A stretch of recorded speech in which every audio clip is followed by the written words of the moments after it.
Are you looking to get abs without looking skinny? Today we are going to discuss that here in today's video. If you guys like this content, want to see more videos like it, make sure to like, comment, share, and subscribe. All right, so what are we looking at here? You want to get a six pack, but you don't want to look skinny. So we're going to go over that today. So the first thing you have to consider is a caloric deficit. Now, depending on where your current BMI is and your weight compared to your height, that's where we're going to start. If you are overweight, you're going to be in a more of a caloric deficit, right? That's really the most important thing with your specifically your stomach is what you're cooking and what mama's cooking in the kitchen. That is your number one key to a six pack because you could be doing all the great ab workouts and developing those abs even.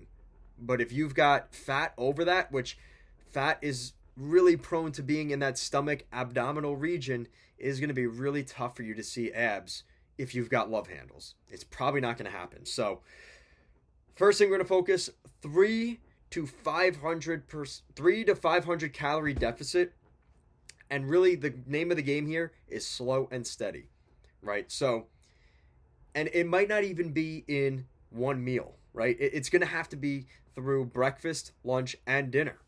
Is putting yourself through a caloric deficit through each of those meals. So if you're this is just for easy numbers, but let's say you have a 500 calorie breakfast every day. Well, if you turn that into 300, right? And now you do the same thing for lunch. You usually have a 500 calorie lunch. Now you have a 300. Same thing for dinner. So you went from 1,500 calories a day for breakfast, lunch, and dinner, and not having. Let's say you throw a snack in there, a 300 calorie snack. You've got 1,800 calories just from your regular meals that you've always had. Now you're tracking your calories, you realize you're eating 1,800 calories a day.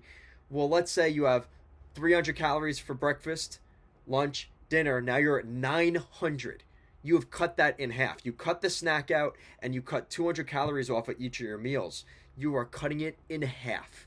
Now, let's say you have a healthier snack. Let's say you have an apple. So let's put it to 1,000. Let's say you're even at 1,000 calories. That is a 300 caloric deficit every single day. And you do that for a long enough period, you're working out more than you used to and everything else, you're going to start to see results quickly. Do not lower your intensity. That is something that you get caught in the motions. You're running every day, you're on the bike, you're on the Stairmaster, and you get caught in the motions, but you're not really doing the work. Continue to do the work. Intense, with purpose. That is really where you're going to see the continuation of the results and burning more fat. So the next part is the high protein. Really focusing on eating protein, because if you're going to eat a lot of protein, you're going to feel satiated. You're not going to be as hungry. Hence, you're not going to go grab the snack or the extra large fry because you're already hungry. You're already full from what you ate from the protein. It's going to avoid you going for the snacks. It's going to avoid you going for the other things. And it's going to keep you up for the day. That's really what we're looking for, right? So 1 gram per pound of body weight. That's right. So if you weigh 200 pounds, you should be looking between 150 to 200 grams of protein per day. And it sounds like a lot because it actually kind of is. If you are 200 pounds, that's a decent amount of protein. You're probably not getting 200 pounds. 200 pounds. If you're getting 200 pounds of protein a day, my God, please hit me up. We need to talk about what we could do for getting you onto an NFL team at that point. But 200 grams of protein is a lot. And you're probably more likely than not getting enough protein. So keep that in mind. Add more steps. Add more extreme cardio, right? So if you go for a 15-minute, stair climber, try to up it a little bit. Increase, maybe on the treadmill, increase the incline a little bit, and you're going to see some serious results from that. Maybe not that day or the next day. You do that for a month. You put it from a 3 incline to a 4 incline. You might see a real difference. And it sounds crazy, but it's really the repetition over time and that steady increase over time. You're going to see results over time. This isn't an overnight fix. In today's world, in our economy, and our society, we always want the quick fix. We want Ozempic. We want these things. And that's not really going to fix the root of the problem, because the second you take that away, your mind is still not where you want it to be. That's not going to lead you to the success on a continual basis, right? If you're relying on other external forces, you have to do it yourself without the external supplements and drugs and things like that. The timeline, like I kind of said, this is going to take between probably 2 to 3 months, and that's just consistently doing that. And that's why it's really important that you start now, because now we are in March. So now you've got 1 month would be April, 2 months would be May, 3 months is June. So 3 months from now, you're going to be looking at going to the beach.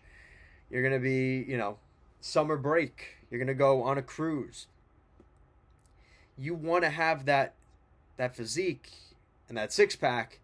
You've really got to start it now. And the best time to start was yesterday. The second best time is today and right now. Focus on right now, figuring this out, because at the end of the day, we're already in March. It's crazy. We are already 3 months, the start of the third month of 2026. It's going by quick. So if you really want to focus on this, if you really want to commit to it, my program's down below, and we could get you on that journey by June to get where you want to go. Patience preserves the size. Patience preserves the size. Keep that in mind. Slow cut. Maintain muscle, right? Lean muscle. Lean protein.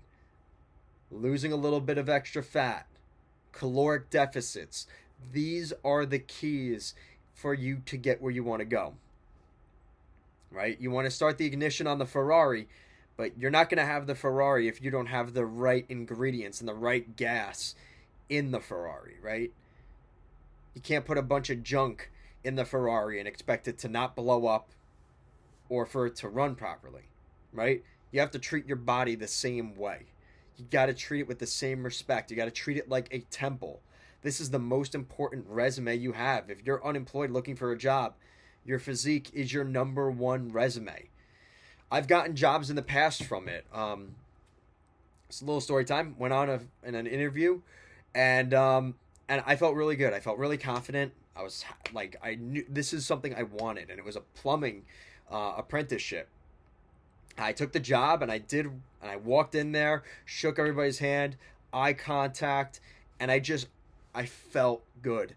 I knew what I wanted. I knew why I was there. I knew, I said the right things. I did the right things, and I got the job.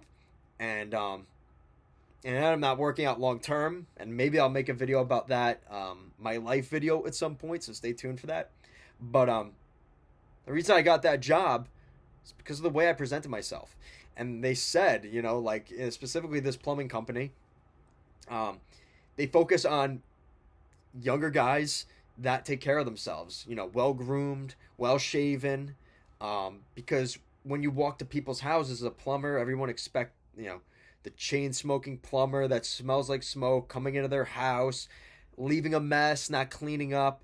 That is the stereotype. And this plumbing company specifically was looking for guys with a good physique and looked good and were going to be a good plumber coming into these people's houses. And I fit the bill perfectly. And maybe it won't be the exact same situation for you, but maybe something similar. It can't hurt. And studies show people that are more attractive make more money. So keep that in mind. The next time that you want to get a job, you want a promotion, you want opportunities, you're going to get opportunities that others won't have if you have a good physique and you don't look average like everybody else. It might be the one thing that separates you from that other candidate. It's just the way you present yourself and take care of yourself. And that might be the difference between you getting a job or getting a promotion that you weren't going to get before. The time is now. There is no time to wait. Do it now. You know what you need to do, right? You got these videos. You have all my shorts. You have my program. All of these tools are available to you. You just have to be willing to actually do it. No one's going to sit there and do it for you. I'll hold your hand. I'll help you. I'll be there to guide you. I'll give you advice. I'll give you tips. But at the end of the day, you have to do the work. That's all it is the work. Everybody wants the success without the work. It just doesn't work that way. All right, guys. Thanks so much for watching. Like, comment, share, and subscribe. I'll see you guys again next time. Peace out.